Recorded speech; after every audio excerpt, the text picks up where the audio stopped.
mà hồn nhưng mà đơn ra đua ban màn thế nhưng mà sẽ lên muối này không niệm vì lên muối đó lên mà rói mình lên muốiได้thử tập miền là ca chỉ nằm miềnนี้ bà sân chỉ slide lên để nó không đi thử vì lên muối đó lên mà rói lên màn mà phay pi bỏ bài bảy mà rồi lấy muốiจะเลยก้าวบุญ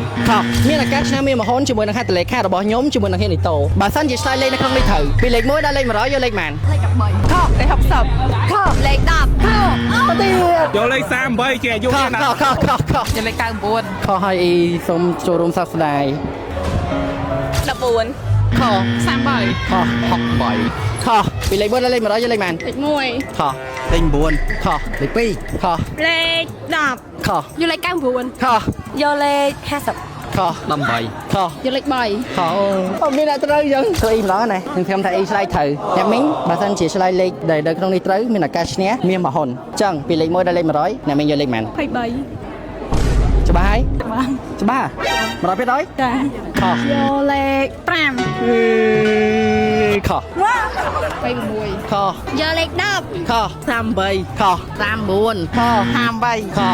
36 ខលេខ1ដល់លេខ100យកលេខប៉ុន្មាន 37 ខគេយកច្រើន38ច្រើនហើយ vô lấy muối ខលេខប៉ុន្មាន lấy đập pi ខ lấy 28 ខ lấy mà rồi ខ 38 ខ 38 ខចំណែកគេយក38ច្រើនមែន lấy 7 ខ 67 67ច្បាស់អត់មែនទេមើលទៅកាមេរ៉ា1 2 3ខអត់មានអាឆ្លៃត្រូវមែនទេពីលេខ1ដល់លេខ100យកលេខប៉ុន្មាន ខ្ញុំសុំយកលេខ99បានបង ខខ 9 ខហើយ 28 ខ 73 ខទៀត vô lấy 3 ខ vô lấy đạp ខ lấy 4 ខ đâm buồn ខ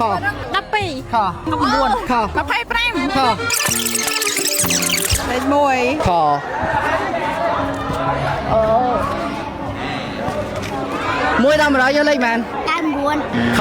ចូលមកវាឆ្លៃត្រូវ 37 ច្បាស់100% rồi rồi chưa បងចូលមកនេះចូលមកនេះ chứ nè ខ mà rồi 67 ហេ1ដល់100 tao 55 ខ 67 ខ 50 ខមានអាកាសឆ្នាំមានមហុននេះបើសិនឆ្លៃលេខក្នុងនេះទៅ1ដល់100យកលេខប៉ុន្មាន 14 លើហ្នឹងមានអាកាសឆ្នាំមានមហុន1ដល់100យកលេខប៉ុន្មាន tiền này ហើយហ្នឹង tiền đây nhân lương tê xô nông អញ្ចឹងប៉ុន្មាន chặt bay ខំហ្នឹងសួរដែរបានអត់បើមានអាកាសឆ្នាំមានមហុននេះ1ដល់100យកលេខប៉ុន្មាន lên bay ខលើហ្នឹងចូលពីតអត់អូខេត1ដល់100យកលេខប៉ុន្មាន លេខ61 ច្បាស់អត់ ទាយ61 ច្បាស់អត់ ច្បាស់ដូរអត់ អត់ទេ ត្រឹមត្រូវចុះនិយាយត្រូវលេខ61បើខ្លួនឯងពីលេងណាចង់បានមាសហ្នឹងឬក៏ឲ្យអ្នកផ្សេង អីយកហើយ យកអត់អូខេ